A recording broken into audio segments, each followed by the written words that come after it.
Hey, my name's Tyler Kelly. I'm going to tell you a little bit about the Lukassa, also known as the memory board, and the Luban people from which it came.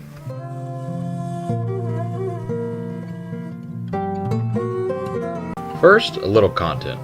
The Luba Empire was a very powerful and influential presence from the 16th century to the early 20th in Central Africa. They resided in what is now the Southern Democratic Republic of Congo.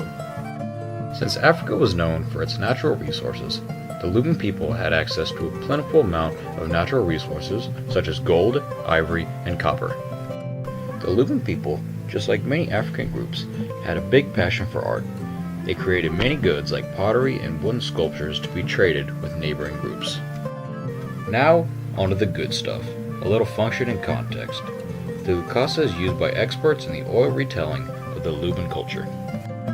To the Luban people, kingship is very sacred, so only the elite Mubdubli society, the men of memory, use the Lukassa to recount history in the context of spiritual rituals. The Lukassa is a very interesting tool. The information can be read and be interpreted in many different ways. It all depends on the reader's assignment and the audience he's reading to.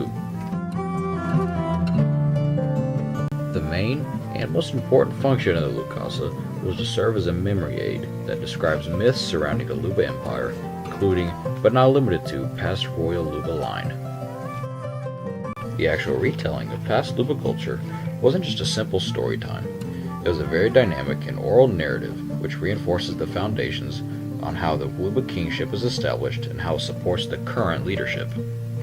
Okay, now it's time for some formal qualities. The Lukassa truly is an object of innovation. Rather than being a piece that has information written, it has to be shown by the reader, and there's not one right way to show it either. The piece doesn't have any words, but the beads and the way they're arranged is what tells the reader how to show what the past was.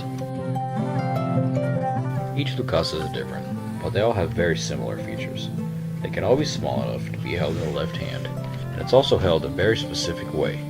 The board is interpreted by holding the Lukassa with the left hand, while feeling the surface with the right index finger.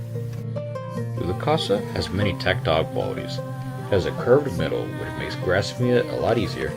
It also has many geometric designs carved on the back and sides, which are specific to the tribe. What makes the Lukassa able to do its job are the intentional complex clusters of beads, ranging from very small to very big, which also range in color and in texture. The framework of the Lukassa is always made from wood and most of the time is engraved. The beads are typically arranged with large beads surrounded by smaller beads, where as you can see in this particular Lukassa, they can also be arranged in many lines. The arrangement of beads is extremely important to the Lukassa's purpose, because even if one bead is misplaced, the wrong color or texture, it could cause a reader to tell inaccurate history, which could cause the memory man to lose his prestige in the Luba tribe. The Lukassa has a contemporary function as well. History for the Luban people is very important and sacred. It is used to judge contemporary situations, such as leadership in the tribes. Now I hope you learned a thing or two. And that was the Lukassa by Tyler A. U. Kelly.